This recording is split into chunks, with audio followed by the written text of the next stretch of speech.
Hey everybody, this is Ari from Literary Gladiators, and today I'm going to be going over a poem that was sent directly to me, which means apparently it has something to do with me. I haven't really looked at it yet, but it's from my friend's cousin, Crispin Kilgour. Chris Kilgour. Thanks, Chris. I appreciate you writing this. For those of you who don't know, Chris writes poems as a hobby. He's got a whole room in his house dedicated to stacks and stacks and stacks of poetry. So, but he wrote a short one for me, and apparently my friend sent me this. But I looked at it, glanced at it, didn't really get to look at it too deeply, but I decided if I was going to go look at it deeply, I'd do it here on camera so you can get my official reaction to it.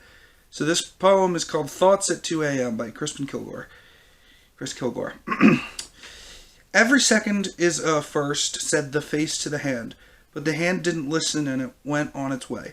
Every second is a first, so if there's a first time, make sure to use your face to ensure there is a second. That's actually the entire poem. It's a very short poem.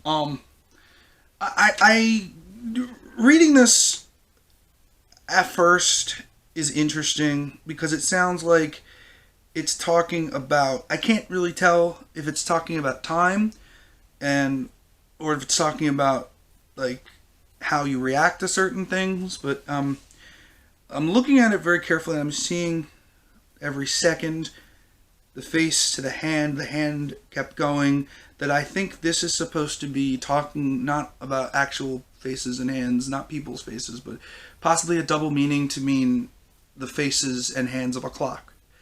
I'm not entirely sure how that would mean at the moment, but make sure to use your face to ensure there is a second time.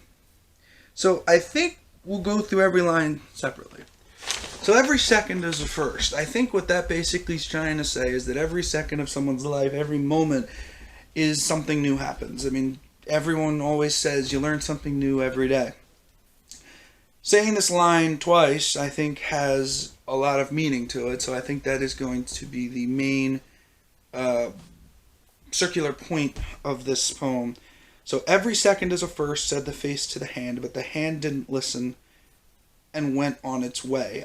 I think that what that means is somebody or something, since this poem is directed to me specifically, I'm guessing based off of my current experience that probably is going to mean that I'm upset at somebody. And I am upset at a couple people. But the hand didn't listen. I'm assuming what Chris is trying to say here is that I'm really upset at just people in general, and I feel people don't listen. And Chris has got it 100%. I do feel very frustrated in life when a lot of people don't listen to me.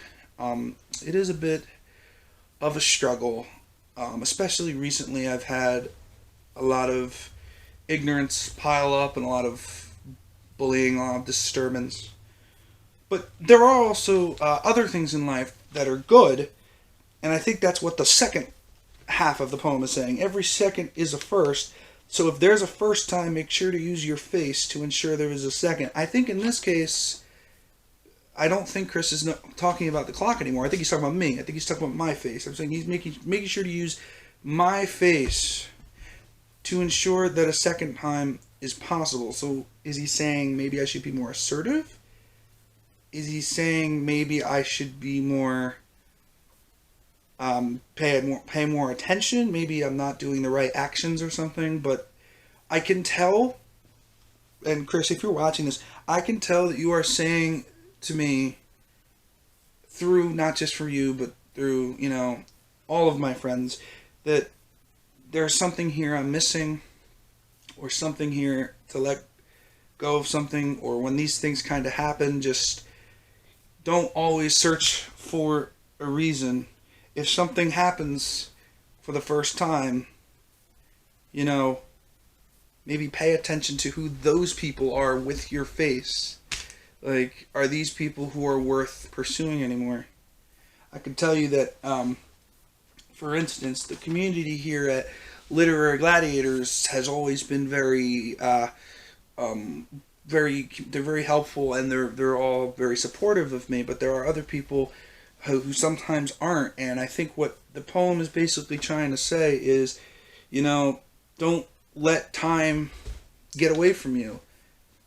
Focus on the people who you know that are close to you, and if people don't accept you for who you are, then they won't, and there's no need to keep poking at it.